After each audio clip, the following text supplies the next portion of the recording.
Hi friends, welcome back to Light Moments. ಇದು ಬಾಳೆ ಎಲೆಯಲ್ಲಿ ಮಾಡಿದೊಂದು ಸ್ವೀಟ್ ಸಿಹಿ ತಿಂಡಿ. ಇದನ್ನು ಯಾವ ರೀತಿ ಮಾಡೋದು ಅಂತ ನನ್ನ ಇವತ್ತಿನ ವಿಡಿಯೋದಲ್ಲಿ ನಿಮ್ಮೊಟ್ಟಿಗೆ ಶೇರ್ ಮಾಡ್ಕೊಳ್ತಿದ್ದೇನೆ. ಯಾರೆಲ್ಲ ವಿಡಿಯೋ ನೋಡ್ತಿದ್ದೀರಾ ಪೂರ್ತಿಯಾಗಿ ನೋಡಿ, ಲೈಕ್ ಮಾಡಿ, ಶೇರ್ ಮಾಡಿ, ಸಬ್ಸ್ಕ್ರೈಬ್ ಮಾಡಲು ಮರಿಬೇಡಿ. ನಾನಿಲ್ಲಿ 2 ಲೋಟ ಆಗುವಷ್ಟು ರೇಷನ್ ಅಕ್ಕಿಯನ್ನು ತಗೊಂಡಿದ್ದೇನೆ. ಇದನ್ನು 3 ಸಲ ಚೆನ್ನಾಗಿ ತೊಳೆದು 4 ಗಂಟೆ ನೆನೆಸಿಟ್ಟು ಈಗ ಒಂದು ಮಿಕ್ಸಿ ಜಾರಿಗೆ ಹಾಕೊಳ್ತಿದ್ದೇನೆ. ಅಕ್ಕಿಯನ್ನು ನಾವು ಮಿಕ್ಸಿ ಜಾರಿಗೆ ಹಾಕೊಳ್ಳುವ. ಈ ತಿಂಡಿ ಅಂತೂ ತುಂಬ ರುಚಿಯಾಗಿ ಬರ್ತದೆ. ಇದನ್ನು ಮಾಡಲಿಕ್ಕೆ ಜಾಸ್ತಿ ಏನು ಇಂಗ್ರೀಡಿಯೆಂಟ್ಸ್ ಬೇಕಂತಿಲ್ಲ.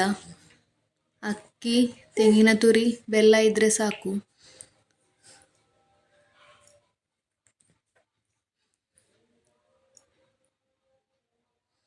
ಜಾಸ್ತಿ ತೆಳು ಕೂಡ ಮಾಡಲಿಕ್ಕಿಲ್ಲ. ಸ್ವಲ್ಪ ನೀರು ಹಾಕ್ಕೊಂಡು ಗ್ರೈಂಡ್ ಮಾಡ್ಕೊಂಡ್ರೆ ಆಯಿತು. ಈಗ ರುಚಿಗೆ ತಕ್ಕಷ್ಟು ಉಪ್ಪು, ಸ್ವಲ್ಪ ನೀರು ಹಾಕ್ಕೊಂಡು ಇದನ್ನು ಗ್ರೈಂಡ್ ಮಾಡ್ಕೊಳ್ಳುವ.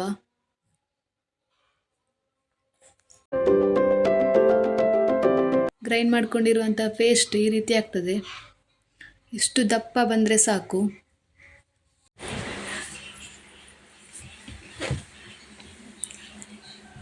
ನಂತರ ಒಂದು ಬೌಲಲ್ಲಿ 1 ಕಪ್ ಆಗುವಷ್ಟು ತೆಂಗಿನ ತುರಿ, 1 ಕಪ್ ಆಗುವಷ್ಟು ಬೆಲ್ಲದ ಹುಡಿ. ನಾನಿಲ್ಲಿ ಅಂಗನವಾಡಿಯಲ್ಲಿ ಸಿಗುವ ಬೆಲ್ಲದ ಹುಡಿಯನ್ನು ಯೂಸ್ ಮಾಡ್ತಿದ್ದೇನೆ. ಇದು ತೆಂಗಿನ ತುರಿ ಮತ್ತು ಬೆಲ್ಲದ ಹುಡಿ ಚೆನ್ನಾಗಿ ಮಿಕ್ಸ್ ಆಗಬೇಕು.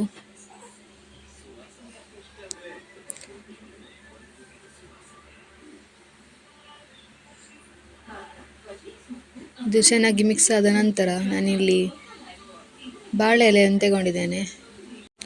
ಚೆನ್ನಾಗಿ ಕ್ಲೀನ್ ಮಾಡಿಕೊಂಡು ಒಂದು ದೊಡ್ಡ ಬಾಳೆ ಎಲೆಯನ್ನು ತಗೊಂಡಿದ್ದೇನೆ. ಚಿಕ್ಕದಿದ್ದರೆ ಚಿಕ್ಕದು ಕೂಡ ಆಗ್ತದೆ. ನಾನಿಲ್ಲಿ ಗ್ರೈಂಡ್ ಮಾಡ್ಕೊಂಡಿರುವಂಥ ಪೇಸ್ಟನ್ನು ಈ ರೀತಿ ತೆಳುವಾಗಿ ಹಾಕ್ತಾ ಇದ್ದೇನೆ. ತೆಳುವಾಗಿ ಸ್ಪ್ರೆಡ್ ಮಾಡಿಕೊಂಡ್ರೆ ಆಯಿತು.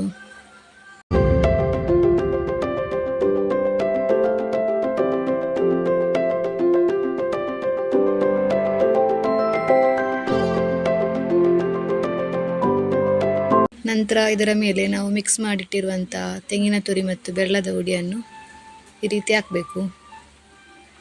ಈ ರೀತಿ ಎಲ್ಲ ಕಡೆ ಹಾಕಬೇಕು.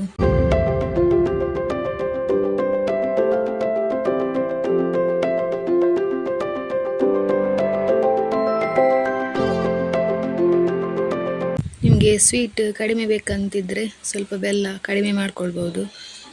ನಂತರ ಈ ರೀತಿ ಹಾಕೊಂಡ ನಂತರ ಇದನ್ನು ನಾವು ಫೋಲ್ಡ್ ಮಾಡುವ.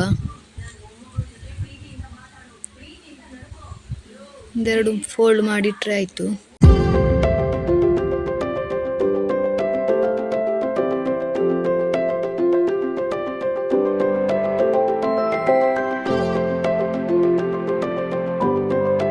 ಇದೇ ರೀತಿ ಎಲ್ಲವನ್ನು ಮಾಡಿಟ್ರೆ ಆಯಿತು. ಇದನ್ನೀಗ ನಾವು ಇಡ್ಲಿ ಬೇಯಿಸುವಂಥ ಪಾತ್ರೆಯಲ್ಲಿ ಇಡ್ತಾ ಇದ್ದೇನೆ. ಸ್ವಲ್ಪ ನೀರು ಹಾಕ್ಕೊಂಡು ಇಡ್ಲಿ ಬೇಯಿಸುವ ಪಾತ್ರೆಯಲ್ಲಿ ಇದನ್ನು ಈ ರೀತಿ ಇಟ್ಟರೆ ಆಯಿತು.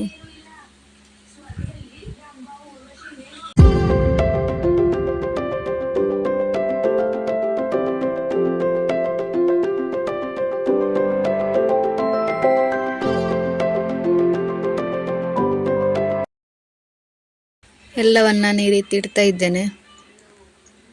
ನೋಡಿ, ನಮಗೆ 2 ಲೋಟ ಅಕ್ಕಿಯಲ್ಲಿ ಇಷ್ಟು ತಿಂಡಿ ಆಗಿದೆ.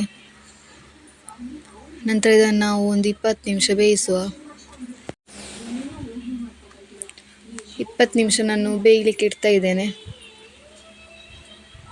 ನೋಡಿ, ಬೆಂದ ನಂತರ ನಾನು ತೆಗೆದು ತೋರಿಸ್ತಿದ್ದೇನೆ. ಇದು ಈಗ ತಣ್ಣಗಾಗಲಿಕ್ಕೆ ಬಿಡುವ.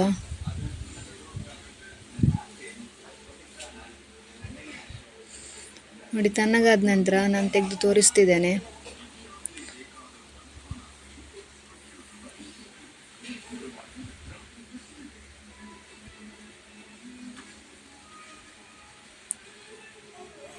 ನೋಡಿ, ಎಲೆಗೆ ಸ್ವಲ್ಪನೂ ಅಂಟುಕೊಳ್ಳದೆ ಸೂಪರಾಗಿ ಬಂದಿದೆ.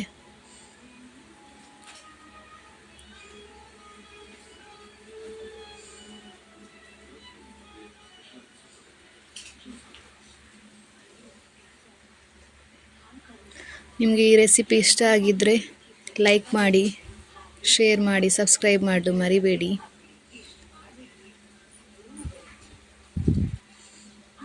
Thank you.